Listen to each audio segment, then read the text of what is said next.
Oh, there we go. And I am still at the office, but I did run out to Publix at lunch and got a can of wine. So I haven't tried this before. It's decent. Crafters Union Pinot Grigio. And we did not even have any wine glasses here, so I'm just drinking it out of the can. But Can't believe you have wine glasses there. Right, I know. Crazy. So I will call out, I'll go ahead and call out one of our panelists for the day, Karl. Okay, I am Karl Kirsch. I am the Vice President for the Association Management Business Practice at Meeting Expectations. So we manage a couple dozen and growing, couple dozen associations right now. Very happy to be with you. Not currently drinking anything, but I just might pull a red tonight. Awesome. You want to call out somebody else to introduce themselves? Well, Valerie's next in line on my screen. There you go. Okay. I'm Valerie Smith. I'm the Executive Director for the Georgia Chiropractic Association, and I am drinking a Cabernet. Cheers. Lisa Marie. Hey guys, I'm Lisa Marie Haygood, and I'm the Executive Director for the Cherokee County Educational Foundation. The wine I'm drinking today came from my baby girl when she studied down in Brazil. She went on a weekend trip to a winery there, and it's the Syrah. I have no idea if it's good. I just popped it open, so I'm hoping it'll be amazing. Nice. And call out someone else, Lisa Marie. Let's do Kara. Oh, mute, Kara. There you go. Sorry. Hey everyone, I'm Kara Basterak. I am Program Manager for Engagement and Special Programs at the American College of Rheumatology. Unfortunately, I am currently beverageless. I'm in transit, but I'm looking to get a margarita in me later this evening, and I'm enjoying hearing about what everybody else is drinking. And I'll call on Carol. Well, hey, neighbor Kara. Yay. I should just meet you at your driveway. I walked by your house today. I'm Carol Hall. I'm with the Augusta Marriott at the Convention Center, remote from Atlanta. So I'm sitting in my family room, and I'm actually drinking sparkling water with a coconut juice. So cheers. Little lifestyle change. I drink on Fridays. Oh.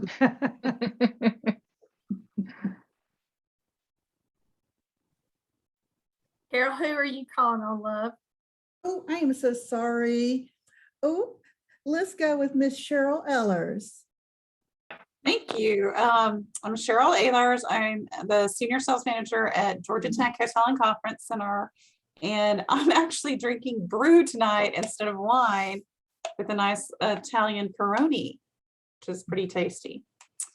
And I think I'm going to call out Regina. Hey everyone, Regina Roebuck, RKR Sponsor Solutions, and I am drinking ginger ale. I came in late, so I don't know who all has been called on. So if you haven't, go ahead.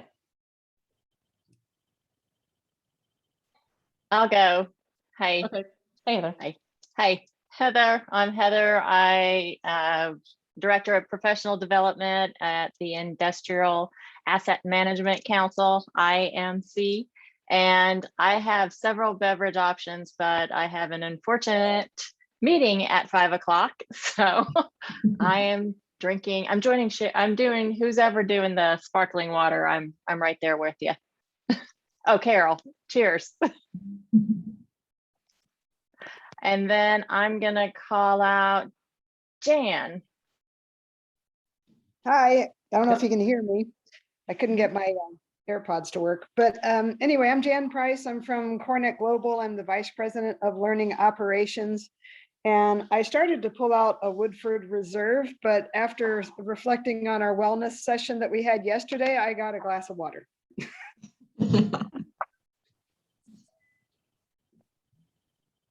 And I can't see the attendee list, so I don't know Let's who. do Tara. Oh, hi. I feel like that. I feel like, you know, the kid on the playground when they're calling teams, you know, you're gonna be last. so Canette and I can be last together. It's okay. We don't have to feel bad. It's okay. I'm Tara Morrison. I'm the president of Association Management Executives, and I'm currently drinking a Spindrift. It's a iced tea lemonade one. I'm not going to try to say what the name of the actual drink is, because that is something for some weird reason I cannot pronounce properly, and I'll embarrass myself. But I would probably rather be drinking a nice Pinot Noir, but I'll have one of those later. And I'll try, and I will call Canette. Thanks, Tara. I'm Canette Worlds. I'm a membership coordinator with the American Concrete Institute, and I'm doing a pick-me-up, so I have some green matcha tea. Ooh. And I think if Maria is ready.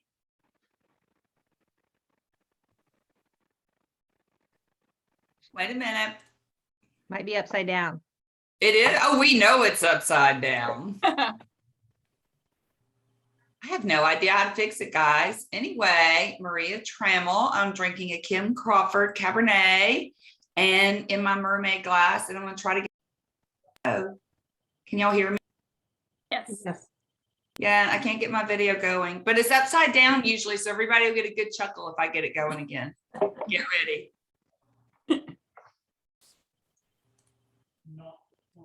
I think Bill and Mary have joined us. You want to say hello, Bill?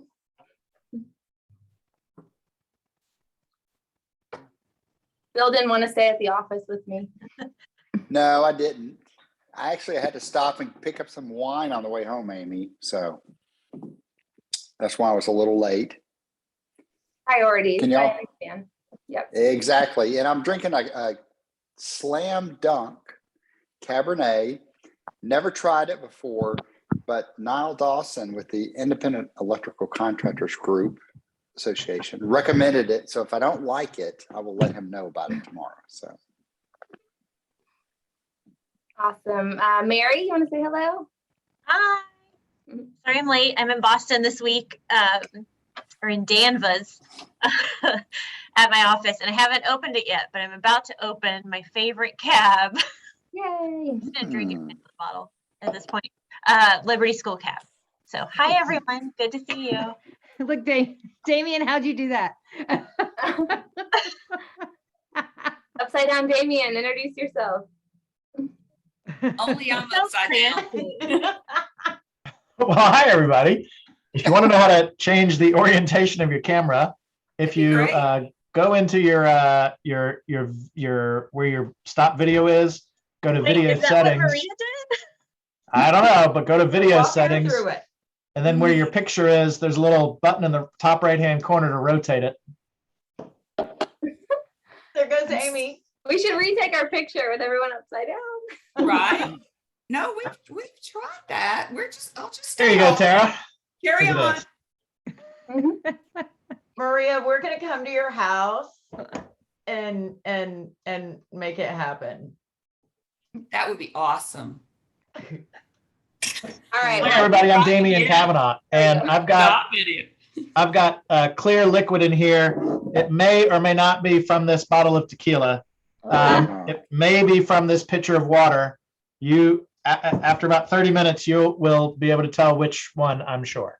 And I'll call on Wendy to introduce herself. Hi, everybody. Wendy Kavanaugh, president of GSAE. And let me apologize again to everybody who got their crazy renewal dues notice, but thank you for those of you who paid anyway. We appreciate your money.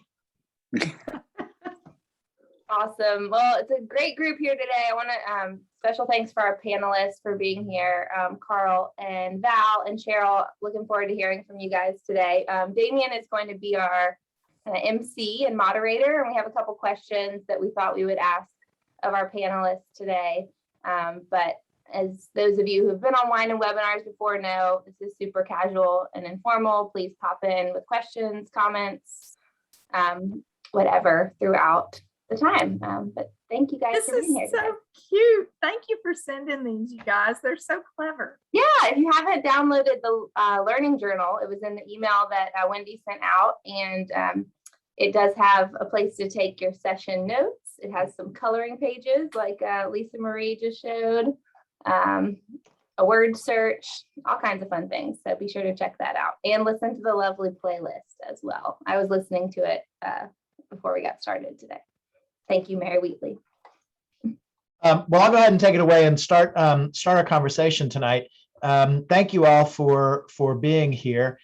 We thought since the December holiday luncheon is coming up and the focus of the holiday luncheon is on the wonderful award recipients of the various awards that GSAE gives out, we thought that we would invite the class from 5 years ago to share some wisdom with us.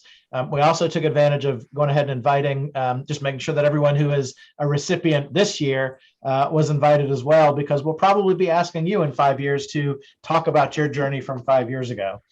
So if you remember from 5 years ago, Karl, Val, and Sheryl are three featured award recipients from 5 years ago. Would love to hear what your journey has been like the last 5 years. I would also love to learn from you, if you happen to remember, what award did you win? Do you remember what award that you won? And if you don't, we can probably help you with that. But I'd love to hear from each of you in turn. And I think you've been spotlighted, or you're about to be spotlighted for everyone. But would love to hear what your journey has been like. So Karl and Val and Sheryl, you can jump right in and share with us, what have the last 5 years been like for you? All right, I'll start. The award I got was the Clifford Clarke.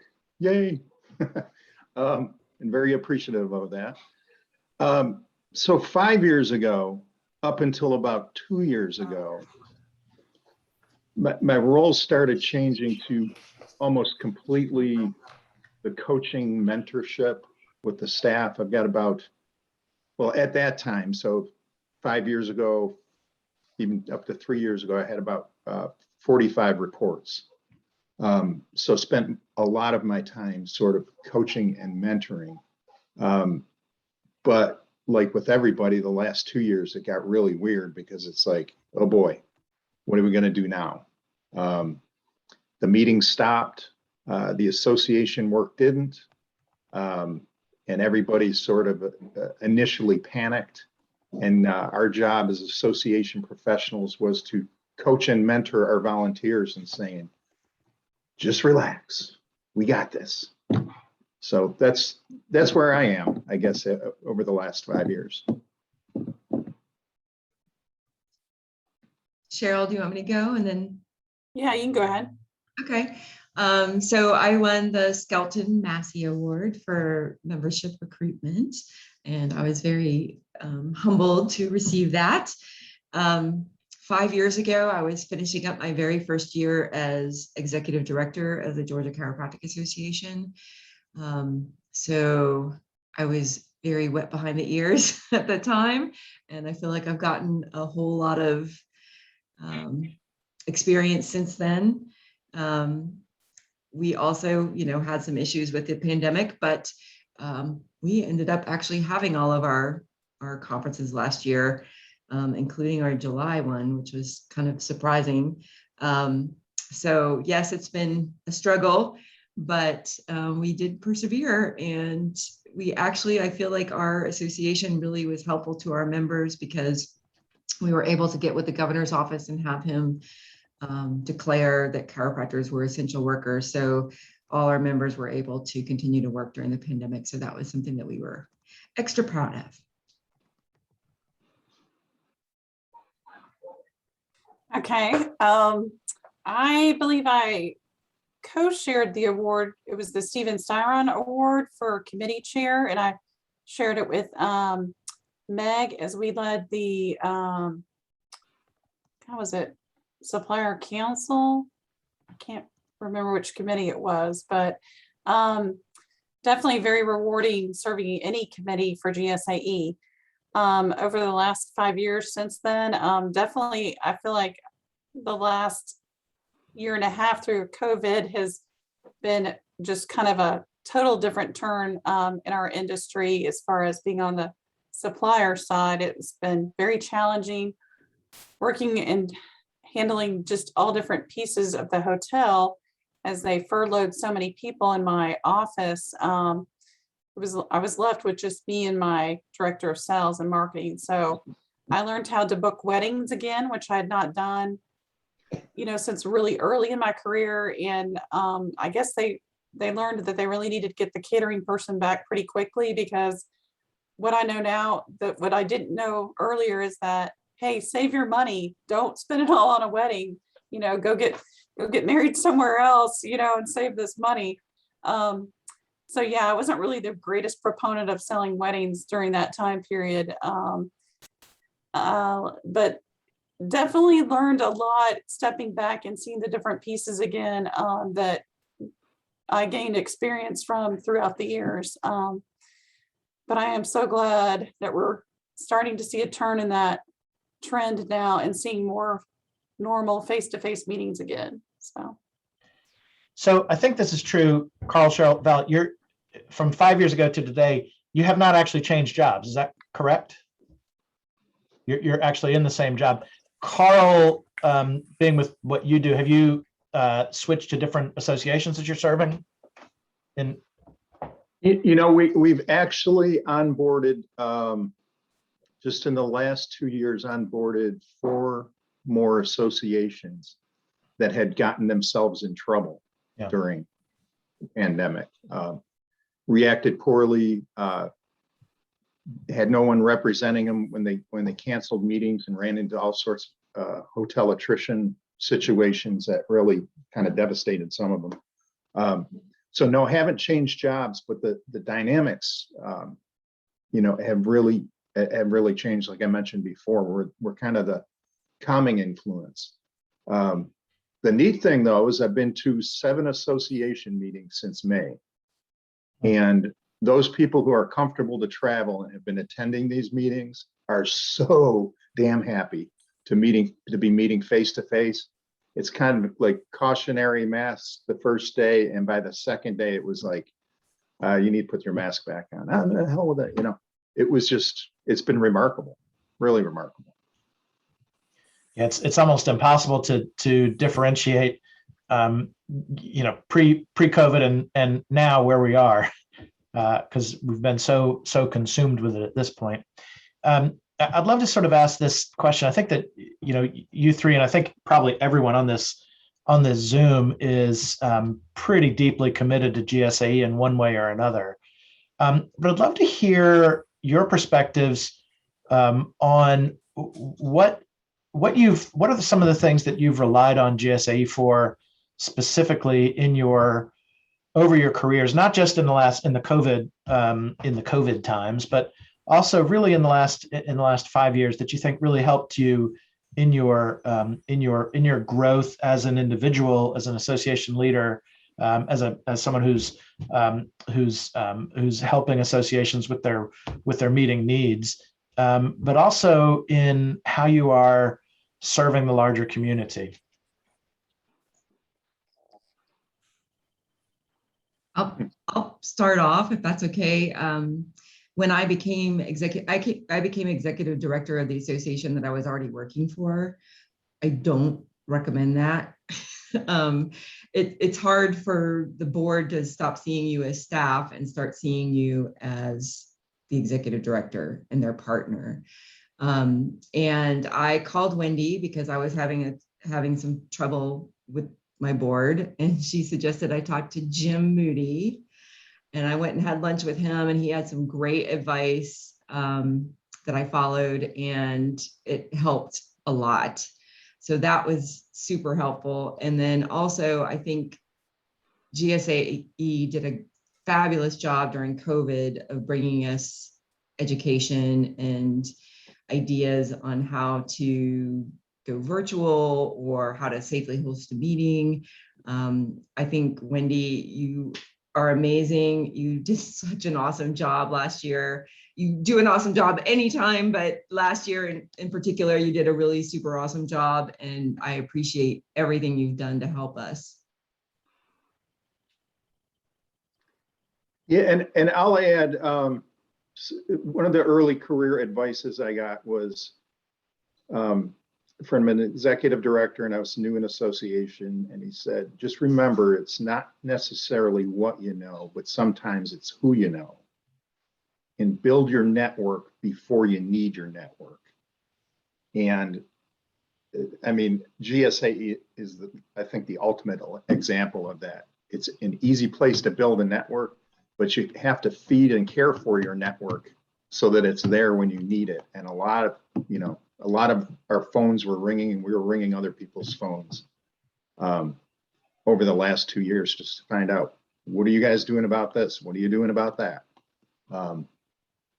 So I think that adage still holds true.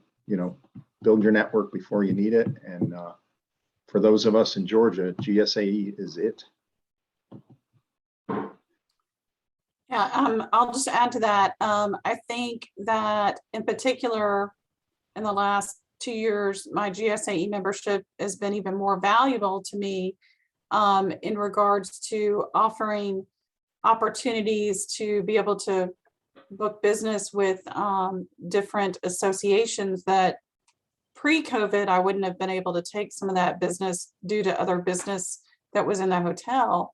But it was very important to us to be able to reach out. And like Karl said, I had a network that I could call on and talk to different people and ask, hey, are you doing any meetings or events or things like that that we could host at the hotel and conference center? And that really made a big, big difference. And I think a lot of it that I've learned is, I try to volunteer and do whatever I can for the organization, but I get so much more out of it, just personally for myself too.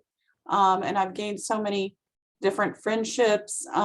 It's, GSAE is like family to me. So I really enjoy meeting the different people that have become a part of it, of our organization and our community.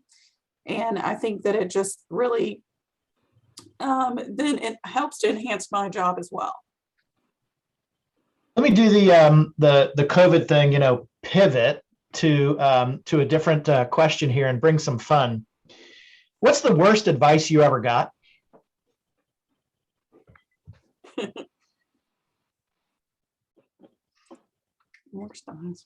Yeah, what's the worst piece of advice you ever got?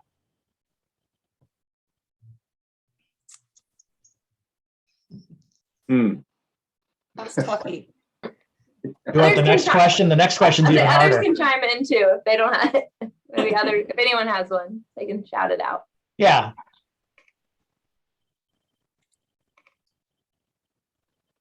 I'd say the worst piece would be take on the business no matter what, because you can always fix everything. Or you can always do it.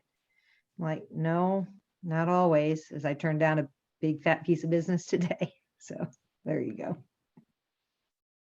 I used to work with a coworker who's like, just book it and you can worry about it later, how it's all going to fit, and it was just horrible to see what he had done with some of, groups that he had booked. And I was like, this does not work. So yeah, that was not good. Yeah, I know Tara and I are have maybe a slightly different perspective, but we've turned 10 times as much business away that we've accepted because the expectations are like this and the budget's like this, and when they're cray, just stay away. Can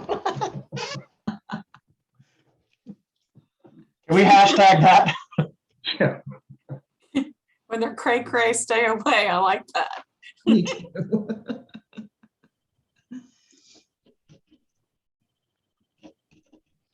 Well, let me give you the easier question then. What's the best piece of advice you ever got? I'd already thought about this one because we got a precursor message of some possible questions. So early in my career, I had a boss that actually went on to do major training for Starwood Hotels and Resorts and worked in the big corporate office in New York. And he taught me when I was early on in my career that if you don't speak up, then you only have you to blame for, something not turning out how it's supposed to be. But if you speak up and you say something and say your piece, then you can, sleep at night and not have to worry about it. At least you've said your 2 cents about it. And so I really tried to stick to that with dealing with different, even things, in my personal life and work life and so forth. So, and it's made a big difference, I think. And I got some good advice kind of mid-career where it was, really spend time and gain mastery of the numbers, budgets, trends, renewal rates, open rates, click rates, pricing, whatever, all the things, just so that you have a data set to sort of help convince people, because it's hard to argue against the data. So it helps with when you're faced with an illogical or seat of the pants committee decision to say, we can do that, but have you considered the unintended consequences? So I think the numbers are important. And I think also is the art of storytelling. I was given that advice too, saying, if you can tell it in a story, it'll become much more compelling and people will remember. You make your point, you tell a story, you finish with your point again. And then when you see the head nods, you've got them. And if you got the data in your back pocket, you're set. Yeah, I would say my grandmother was a wise woman, and her advice to me was you can't please everyone all the time. And I think in particular in the association industry, that's especially true when people come up with new ideas that they want to do, and you have to say no to them. That can be an issue, but I've kind of found a way to try to at least mitigate that a bit by making sure that we always have the strategic plan, especially with the board, make sure all the board is involved in making the strategic plan and they all buy into it. Then when they come up with kind of out there ideas, you can say, how does this fit into the strategic plan? And then by extension, also the budget. So the budget is driven by the strategic plan. So I found that if you make sure that everything kind of gets tied to that, then people feel less upset when their idea doesn't get to come to fruition. So you don't say that's a stupid idea. Let's move on. In my head sometimes, but usually what comes out is, how does that go with the strategic plan? Yeah. So something I remember somebody told me, and it's very simple in terms of, especially working with volunteers, sometimes it's okay and you need to be redundant. And especially if you're giving a presentation, a speech, or whatever else, you need to tell them what you're going to tell them, and then tell them what you just told them. And that's a great way to wrap up a presentation by summarizing what you just told them in case you lost their attention at some point in time. So tell them what you're going to tell them, and then tell them what you just told them. And I know it sounds redundant, but it's very helpful when you're working with very busy volunteers. What's some other advice people have gotten?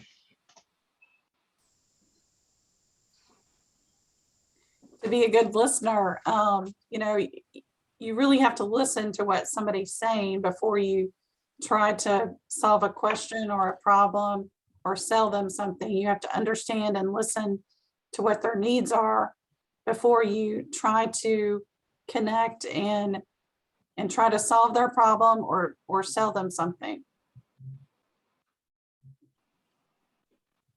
And I think also never burn bridges unless you really have to. It's all about the relationships. And I've had some people come back to me and ask advice of people that I've worked with in the past. So yeah, I think, unless, you know, there is one client that I just blew up and killed that relationship, but overall, I think it's just, you don't lose those relationships at all.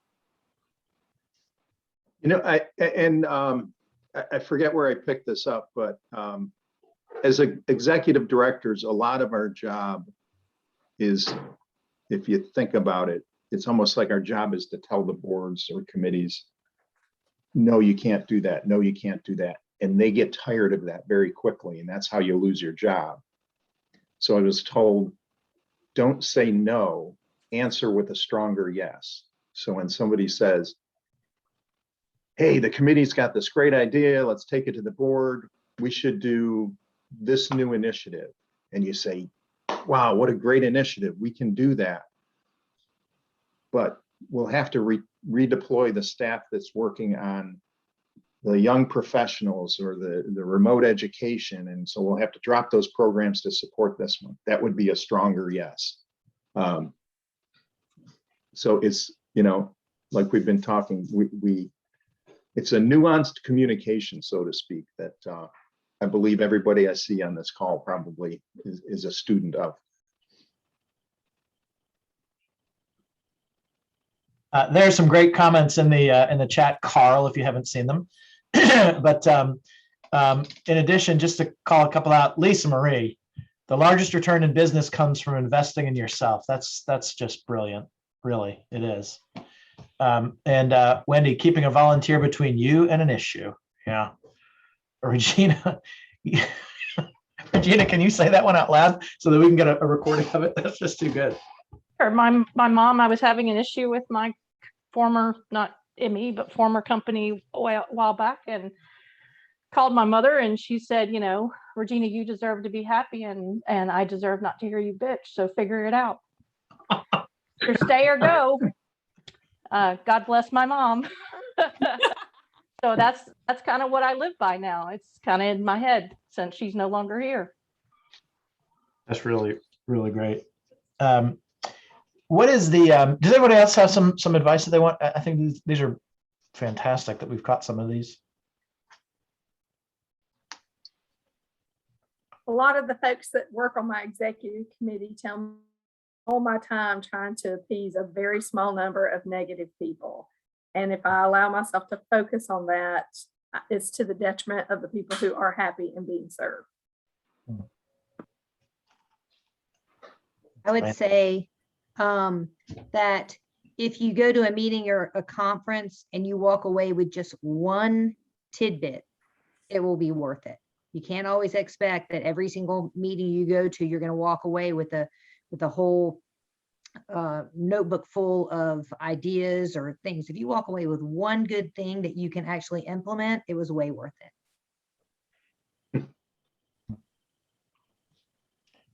Well, a lot of, I think everyone on this call are leaders in lots of different ways.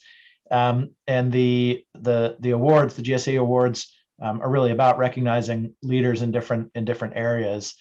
I'd love to hear from our panelists and then others, Karl, Sheryl, and Val. Why do you want to lead?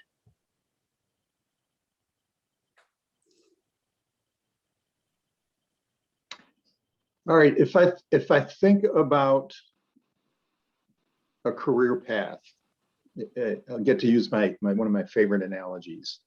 When you're early in your career, you should be the dry sponge. You should just sort of quit talking, listen, soak it up. By mid-career, you should be looking for qualified discussion partners. And that's about the time when I really started to get the most out of GSAE, where there was people of my age in similar associations that I could really have a deep dialogue about bosses, coworkers, board members, strategic plans, good ideas, bad ideas, whatever.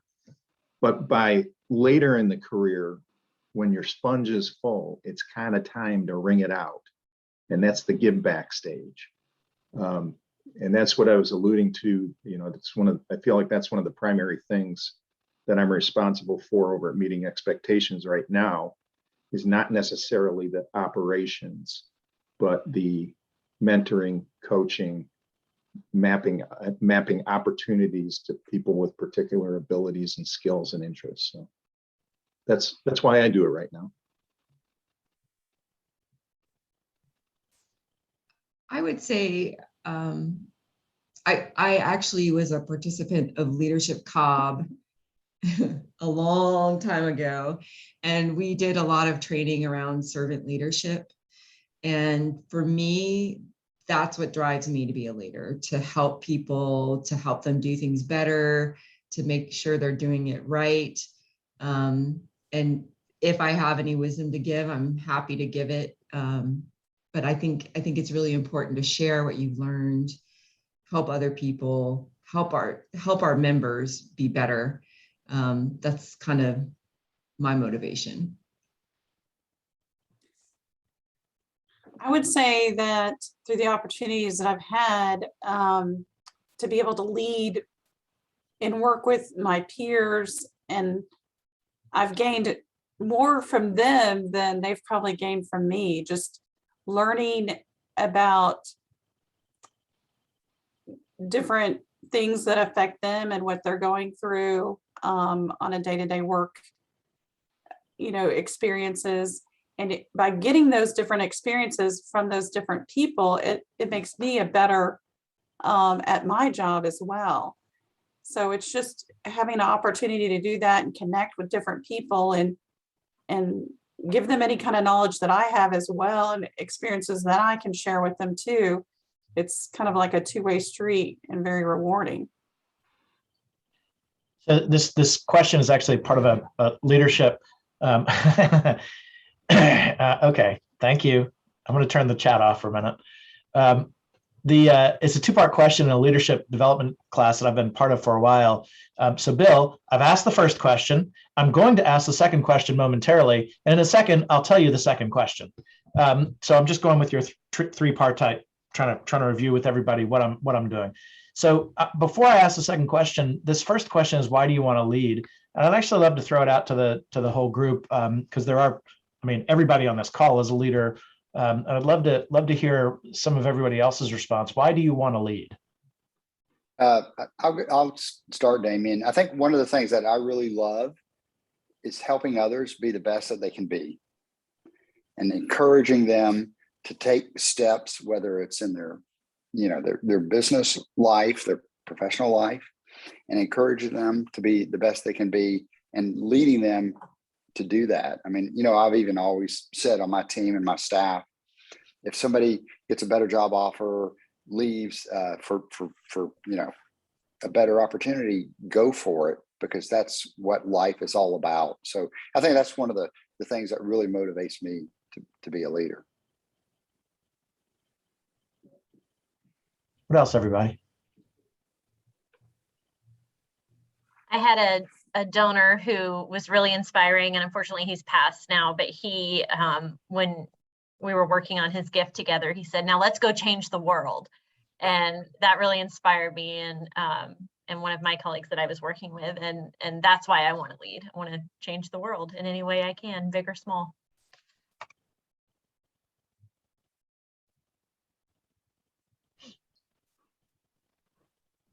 Well, my answer is I've got a huge ego, and I think I can do it better than anybody else. So let's be real honest here. Leadership is an egocentric thing. At least I think, as Karl put it into context about being the sponge that soaks up, and then being the sponge that that's squeezed out. The first leadership jobs that you probably got somewhere were because you were an expert in one specific thing, and then you led others who were expert in that same thing. But the skills that you needed had almost nothing to do with being expert in that one given thing. And as you've all experienced this and moved in your own leadership ladders, I'm sure that you've also experienced that as well. I do want to go ahead and ask the second question. So the why do you want to lead is the first one, and maybe some of you have some answers for the second one. The second part of this question is, why would anyone want to be led by you?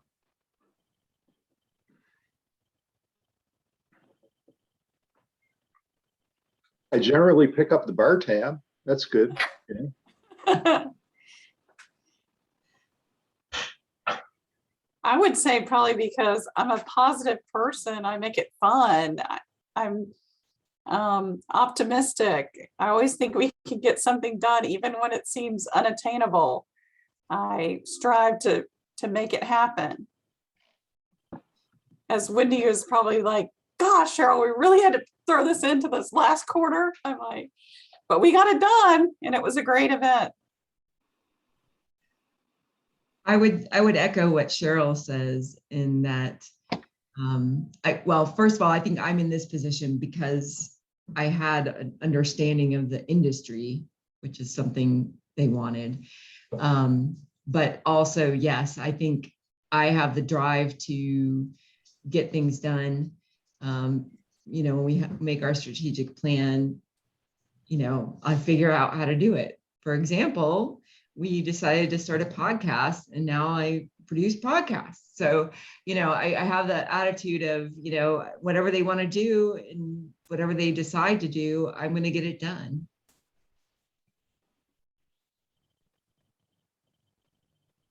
Who else wants to chime in on that question? Why does would anybody want to be led by you? I think for me, I would never ask anyone to do anything that I'm not willing to do myself. And I think if you're willing to dig in and do what's necessary, it's easier for people to help you. I hope I'm perceived as fair and honest, and that I give credit where credit's due. But we do a thing at our place called the Personality Index, a PI report, and I'm like in the category it's called Maverick, and I just like getting stuff done. I like just doing stuff, and you know, if it's the right thing to do and I see a path to get it done, I'll try to do it myself or gather the right people around me and go for it. Try to make it fun. What is the personality test that you all do? It's called the Personality Index, PI.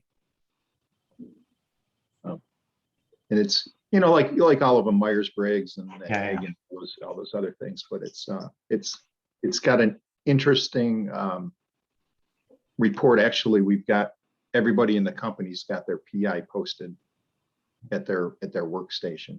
So, you know, this is a data-driven person. This is an emotionally driven person. This is a whatever. Yeah, and we did something, Carl, as well, and I want to commend Amy because she did it for our staff. It's called the 5 Voices. We had a facilitator come in, and it was a great session because it's a little bit more, I think, hands-on and useful for you know, each person to understand. You know, are they a nurturer, or you know, are they a guardian? There are phrases that everybody has a little bit more, you know, understanding of what those mean. And now we have identified everybody what they are in our team and our staff, and we have that listed on our bulletin boards, and we did a great graphic for that, and it was a very enlightening, you know, process. And I would highly recommend it. I've gone through a lot of different personality profiles. This one is probably one of the best ones because it's definitely significantly different, and it's, for lack of a better word, kind of user friendly for our staff as well. I think those are and great. I know Amy can hook you up. Yeah, you know, I was just going to chime in like with that, kind of to fill into why people want to be led by you. Bill's a pioneer, is what he was in that, and so I mean, I think that's why people want to be led by you, Bill. You're forward, future focused, and kind of have us looking in the right direction, always looking beyond the day to day. And I think that's a great example of kind of why someone would want to be led by you. Yeah. I think those tests are really good too, because it also teaches you what your weaknesses are. And then you can kind of focus in on those and try to develop or find people to help you with those weaknesses to make you a better leader. You know, back in the category of advice, I don't know if it was a book, a presentation or something, there was the philosophy used to be, it's like, okay, this, for somebody to be successful at this company, this job, this association, they need to know these 5 things, and they're really good at these 4. So we should put them in a job that'll teach them the 5th.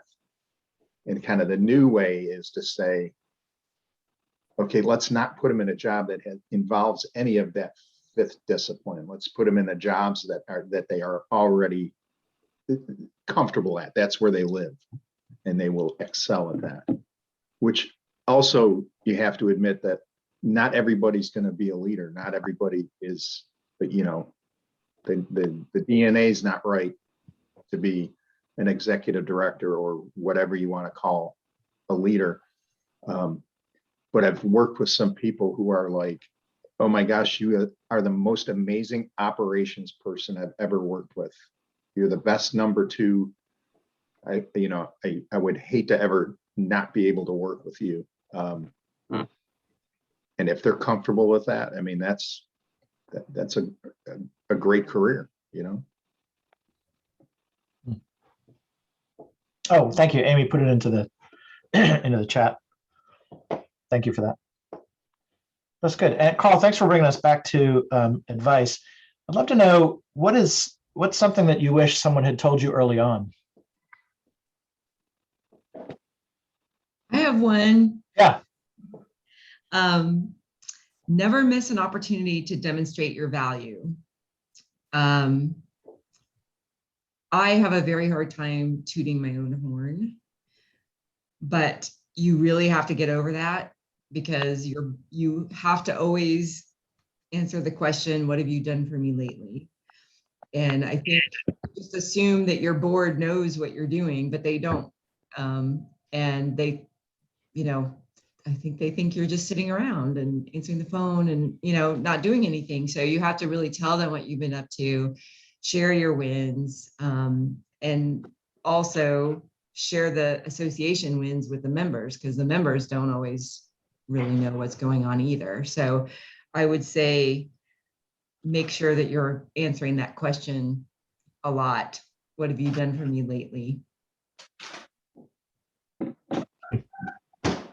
And I would add that it's good to remind people,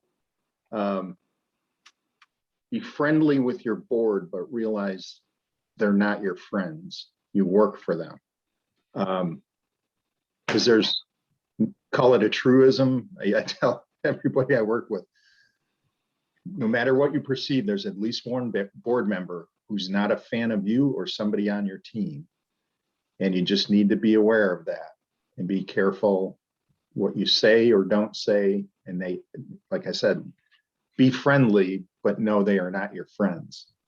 Unless it's GSAE, then it's completely different. So there are exceptions, but in general, it seems like there's always an antagonist out there, at least one that doesn't, is always needling you or somebody on your staff.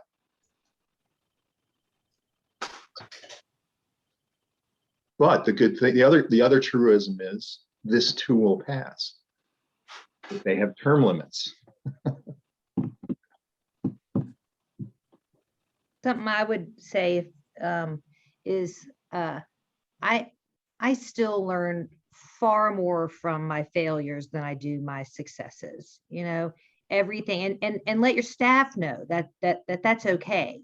Because everybody just expects, oh, well, I messed up, whatever. It's like, okay, so what did you learn from that situation? What did you come away with? I mean, I always feel, okay, well, because this happened, we're not going to do this again, or we will definitely do it this way, or we've got to make sure that this doesn't happen. I think that's pretty common, but people just are so afraid of failing that they don't even want to admit it and let that failure lead to something great. I think for GSAE, we try not to make the same mistake twice. It's okay and our board, as you all know, because so many on this call are leaders with us. Y'all expect us to take risks so that your organizations don't have to. We do the pilots and tell you how it went and how we did and what we spent and what we made and what was effective about it, so that y'all can learn from that and avoid those kinds of things in your own group. But again, I don't mind making a mistake, but by gosh, I don't want to make it twice. That just makes me feel dumb. So I would say, learn from it, move on, but don't do it twice. Yeah. Don't do it twice. And Wendy, I tell you, the one thing we talked about the pandemic a little bit, but the annual meeting in Savannah, right? That was a great, just demonstration by GSAE to say, hey, you know what, GSAE members, this can be done during a pandemic, and it can be done safely, and the attendees are safe. Everyone is safe, but it can be done, and you proved it. And so that's a great example of GSAE taking a risk. It was a risk, and it really, I know it helped me and helped ABC out tremendously to say, hey, it can be done. And other associations need to follow GSA's lead. Bill, my organization is literally following. So GSAE was in Chattanooga one year. I was in Chattanooga the next year. GSAE was in Savannah one year. I'll be in Savannah the next year. Unfortunately, I'm sorry, Maria, we're probably not going to be able to bring our meeting down your way. I'm sorry, but yes, we have followed GSAE quite literally. Yeah. But that's just being smart on my part, I think. I'd love to ask a question of the panelists and anybody, like, what's something that you're struggling with right now that has no relation whatsoever to COVID? What's an issue that you're facing right now that has nothing to do with COVID? Employees. Yeah. What about them, Lisa Marie? There's just a giant shortage of everyone working everywhere. I know that in the state of Georgia, we limited the ability for people to stay home on unemployment, but I don't know where they all are. I was driving past our Dairy Queen that's here in Canton, Georgia, and they're offering starting pay of $17 an hour plus benefits and vacations. Dairy Queen. I didn't want to trip over those words, but I'm like, what? When Dairy Queen is paying $17 an hour, you got a problem. How am I going to attract anyone to get anything done? Free blizzards too. Oh man, who needs a 401k?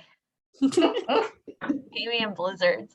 No, there's like an express oil change on my way home that says offering weekly stipends, inquire inside. I thought that was very clever, but yeah, it's everywhere, and we're having a hard time finding talent in kind of the mid-level range as well. Like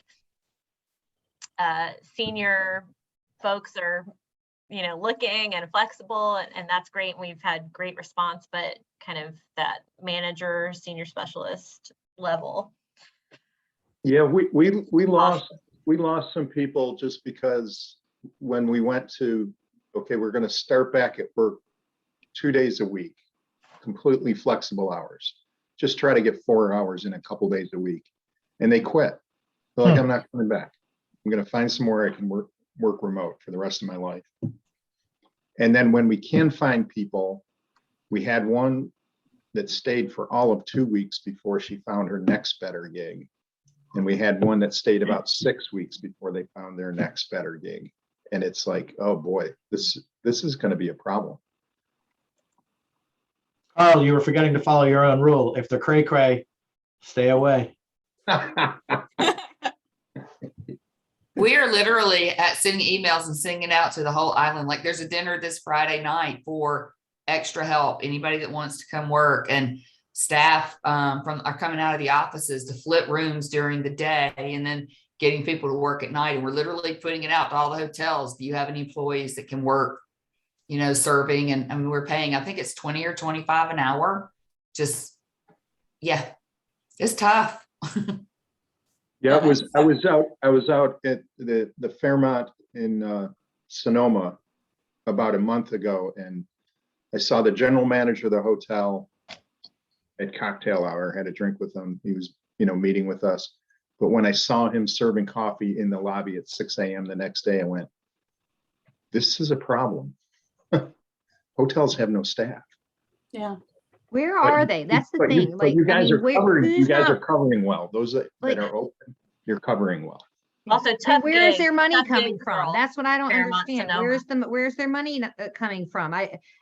It's crazy. I mean, I understand jumping ship, but we're talking about like so many different industries and unless like people got the unemployment and stockpiled it. I mean, it's got to come back around. People have to pay their mortgage. People have to buy groceries, and it's insane. Now, I mean, I wouldn't say in mind that that's the same situation, but what you were saying about Carl, about people, and they get something and then something better comes along, whatever. And I guess in the past, I've been so lucky to have employees that have stuck around for a long time. And now I'm like gun shy. And that was actually one of the reasons I turned down this other opportunity. I'm like, I'm afraid I'm going to hire somebody to be the ED for this group. And then 6 months later, they're going to leave. And then what am I going to do? It's so hard. So hard. Ugh. How many people just looked to see if it was their phone ringing? I did. I did too. That was really funny. Well, let's end on a high note here. Certainly another toast. And I'm out, so I'm gonna have There's to get nothing in that glass, Damien. yeah, well, there's You're very hydrated. I'm very hydrated, and a little bit more so now. But hey, so apologies in advance to Sheryl, whose team is not doing as well. But Bill's got it going on, and I think others are with Bill on this one. So our apologies, Sheryl. Yeah, well, there you go. But to greater things here. But also just a toast to everyone. This is an amazing group. This is probably the heaviest wine and webinars I think we've ever had, but the deepest conversation about the nature of leadership that we've ever had either. So that was really, really impressive. So cheers to the leaders from 5 years ago who are award winners, and cheers to those on this call who are current and future award winners. We love you all. Cheers. Cheers. Cheers. I just have to say, and I know